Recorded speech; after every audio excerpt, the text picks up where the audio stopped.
Good morning, 7th class.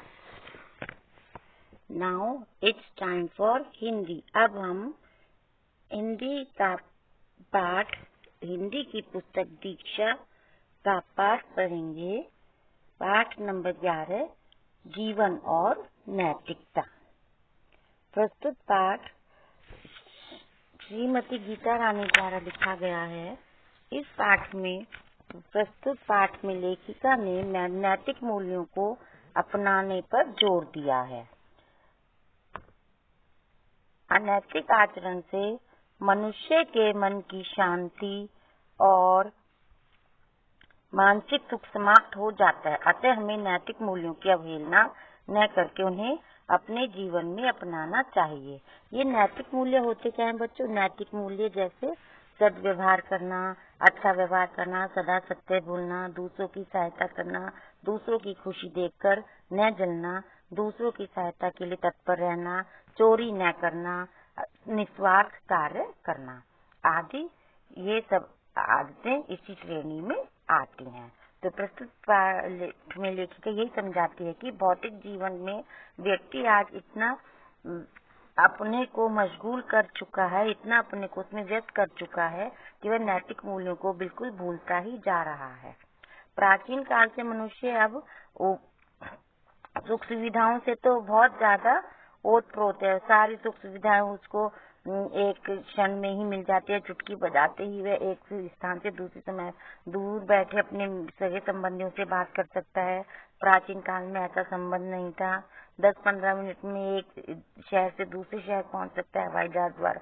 इस श्रेणी में तो व्यक्ति ने बहुत तरक्की की है, परंतु उसके जो नैतिक मूल्य हैं, जीवन के जो नीति परक बातें हैं, उनका ह्रास करता जा रहा है. इसके कारण मनुष्य सुख शांति से नहीं रह पाता है. जैसे इसी पाठ के बारे में लेखिका इन्हीं बातों के बारे में प्रस्तुत पाठ में हमें बताते हैं.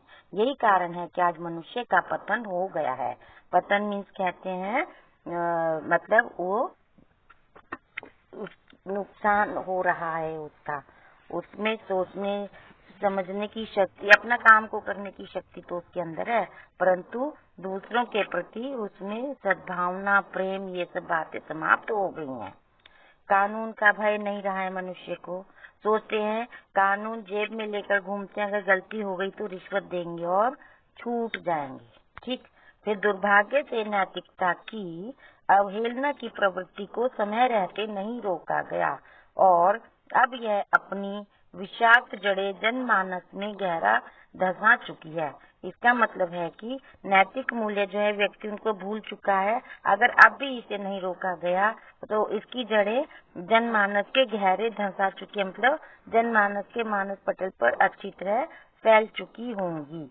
और उससे क्या होगा? इस समस्या से निपटना ही होगा, अन्यथा मनुष्य जाति पशुओं से भी अधिक मूढ़ साबित होगी. अगर ये नैतिक मूल्य नहीं अपनाए गए तो मनुष्य जाति जो है पशु से भी बदतर हो जाएगी. मनुष्य का घर प्रत्येक अनैतिक कार्य से दूषित है. हर अनैतिक कार्य मनुष्य करने को तैयार है, बस उसका किसी तरह काम हो जाए, किसी तरह उसका स्वार्थ पूरा हो जाए, परंतु वैसा नहीं होना चाहिए. हमें शास्त्रों में यद्यपि नैतिक नियमों को अपनाने पर बहुत बल दिया गया. शास्त्र में बहुत बड़ी बड़ी बातें की जाती है. नैतिक मूल्य को अपनाओ, सदा सत्य बोलो, झूठ न बोलो, निस्वार्थ भाव से काम करो, दूसरों की मदद करो. किंतु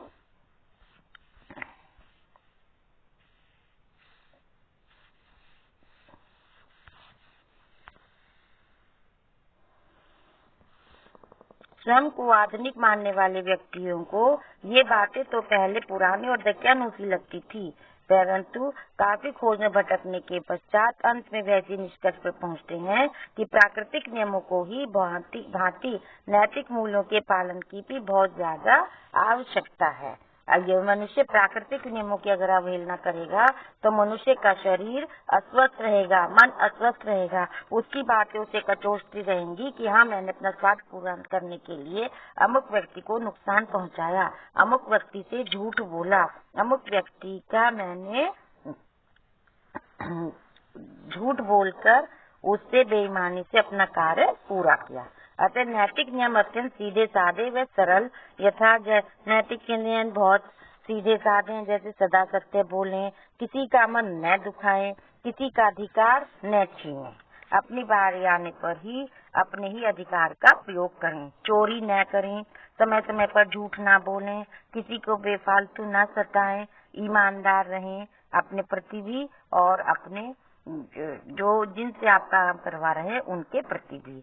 एक बार नैतिक मूल्यों की महत्ता हम जान लें तो हमें जीवन की अनमोल पूंजी की भांति सदा अपने साथ रख पाएंगे। तो बच्चों, आपको ये पाठ समझ में आ गया होगा। अब आपको करना क्या है, इस पाठ को एक बार पुनः पढ़ेंगे आप और फिर इस पाठ समझने के पश्चात शब्द अपनी कॉपी में लिखेंगे और उसके बाद फिर आता है हमारा आपकी पुस्तक में है संकलनात्मक कार्य। संकलनात्मक कार्य में निम्नलिखित वाक्यों को पढ़िए।